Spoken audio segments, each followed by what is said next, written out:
Evening ஒரு 5 மணி போல் ஆகுது. நானும் வயலுக்கு வந்து சரி நேற்று வந்து கொஞ்சம் ரொம்ப ஈரமாக இருந்துச்சு, இன்றைக்கி எப்படி இருக்குன்னு பார்க்கலான்னு சொல்லி வந்தேன். இன்றைக்கும் பார்த்தீங்கன்னா அந்த ஈரம் வந்து காயவே இல்லை. விட்டுருக்க பிஞ்சுலாம் பார்த்தீங்கன்னா ஈரத்துலேயே இருக்குது. ஒரு சிலது பாருங்கள் மல்ச்சிங் பேப்பர் மேலே இருக்குது, ஒரு சிலது அந்த ஈரத்துலேயே இருக்குது. அது தொடவும் பயமாக இருக்குது, எங்கே தொடும் போது அப்படியே கீழே விழுந்துட போகுதுன்னு சொல்லிட்டு இன்னும் கொஞ்சம் நல்லா காஞ்சதுக்கப்புறம் தான் எடுத்து விடணும். ஏன்னா இப்போ ரொம்ப வந்து அப்படியே இப்போ தானே பிஞ்சு வந்திருக்கு, சென்சிட்டிவாக இருக்கும். நம்ம இப்போ தொட்ட உடனே அந்த பூவிலேருந்து பிஞ்சு வந்து கீழே விழுந்துடும். அதனால் நம்ம தொட வேணாம்னு சொல்லி அப்படியே விட்டாச்சு. எப்போவுமே வந்து இந்த ஸ்டேஜில் தான் ரொம்ப வந்து பத்திரமா இருக்கணும். அந்த பூவிலேருந்து பிஞ்சு பிரியும் பார்த்தீங்களா, அந்த ஸ்டேஜில் தான் நம்ம இப்போ தொட்டோன்னா அந்த பிஞ்சும் உடச்சிக்கும், அந்த பூவும் உடச்சிக்கும். அது வந்து சரியாக முத்திரா மட்டும்தான் அந்த பூ வந்து பிஞ்சுலேருந்து பிரிஞ்சு கீழே விழும்.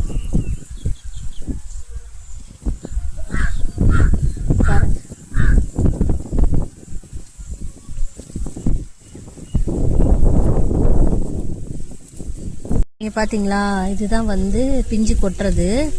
இந்த பிஞ்சு நல்லா பெருசாக இருக்குது பார்க்குறதுக்கு, ஆனால் அந்த மழை தண்ணியால் அழுகிடுச்சு.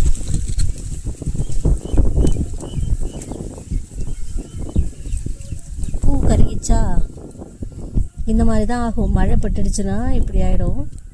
அந்த ரீசனுக்காக தான் தர்பூசணிக்கு வந்து மழை வரக்கூடாதுன்னு சொல்லுவாங்க. அழுகி போயிடும் இந்த பிஞ்சு. பார்த்தீங்கனாலே உங்களுக்கு டிஃப்ரெண்ட் தெரியும். இதுக்கும் அதே செடியில் வந்து இங்கே பாருங்க,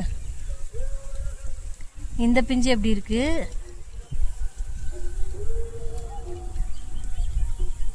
இந்த பிஞ்சு எப்படி இருக்குன்னு பாருங்க. ஒரு மாதிரி பழுத்த மாதிரி ஆயிடுச்சு. மேலே இருக்க பூ வந்து கருகிடுச்சு. அப்படியே இந்த பூ வந்து விழுந்துடும், இந்த பிஞ்சு வந்து அப்படியே விழுந்துடும்.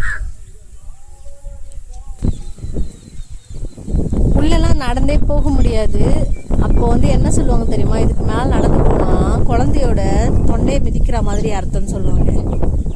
ஏன்னா ஃபுல்லாக பிஞ்சு பூமா இருக்குமா, நம்ம பார்த்து பார்த்தா நடக்க முடியாது, அப்படியே தான் நடந்து போகும். அதனால் வந்து அது உள்ள நடந்தும் போக முடியாது. அப்படியே மேலா போல் பரப்பு மேலேயே இருந்துட்டு அப்படியே ஒரு விசிட் பார்த்துட்டு போக வேண்டியதுதான். உள்ளே எப்படி இருக்குது ஏது இருக்குன்னு வந்து தெரியாது நமக்கு. இதுக்கப்புறம் அறுவடை பண்ணும்போது மட்டும்தான் நம்ம பார்க்க முடியும் அந்த உள்ள. இந்த பக்கம் ஃபுல்லாக காலியாக இருக்குது. ஆனால் பார்த்தீங்கன்னா எல்லா கொடியும் போயிட்டு அதில் பின்னிட்டு கிடக்குது. கொடி இந்த பக்கம் போகலாம், அந்த பக்கம் போயிடுச்சு. அது நம்ம களை வெட்டும் போது இந்த பக்கம் எடுத்து விட்டுருக்கணும்.